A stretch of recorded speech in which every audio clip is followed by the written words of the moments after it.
Weaponizable satellites?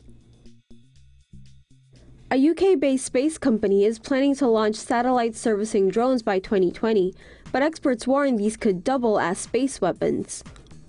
Space Drone is an 800-pound spacecraft that can dock onto aging satellites running low on fuel and help stabilize and maneuver them. The drones remain attached for up to 5 years before then moving the satellite to a graveyard orbit at the end of its life. Experts believe the space drones can be used to clean up Earth's orbit by directing space debris into the atmosphere to burn up. Theoretically, the drones could also be weaponized and used to hijack active satellites and push them out of orbit.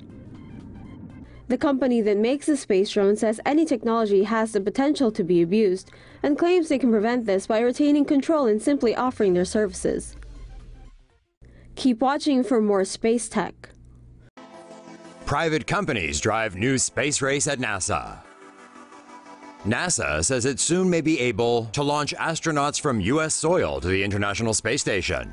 Important project milestones are coming up for NASA's two commercial crew partners, Boeing and SpaceX, with several flight tests, including manned missions slated for 2018. Boeing is working on the CST-100 Starliner. The spacecraft can seat up to 7 and is meant to send astronauts to the space station. 3 Starliners are currently in production, with one set to carry astronauts next year. The pressurized vessel can be reused 10 times. SpaceX, which has flown cargo missions to the ISS with its Dragon spacecraft, plans to use the Dragon 2 to send astronauts to space. The Dragon 2 is the latest version of SpaceX's capsule model. It's designed to seat 7 astronauts. Boeing and SpaceX must show that both of their systems are ready to start regular flights to the space station in order to meet NASA's requirements. SpaceX has its first test flight set for February, while Boeing's launch is planned for June. No more photography duty for astronauts. The Japanese Aerospace Exploration Agency has developed a cute floating camera drone that can lighten the workload of astronauts on the International Space Station. The INT ball weighs 1 kilo and has a diameter of 15 centimeters. It uses the existing drone technology, miniaturized altitude control sensors and actuators in an all-in-one module. The INT ball arrived at the International Space Station last month and is remotely controlled by the JAXA Tsukuba Space Center from the ground. In the future, the INT ball is expected to take over photography duties from the space crew and will be able to operate autonomously. At the moment, astronauts on the ISS spend around 10% of their time just taking photos and videos. With this camera drone's help, they now perhaps will have a bit more personal time in space. Orbital reflector will be first space sculpture. The world could have a whole new reason to look up at the sky if artist Trevor Paglen has his way.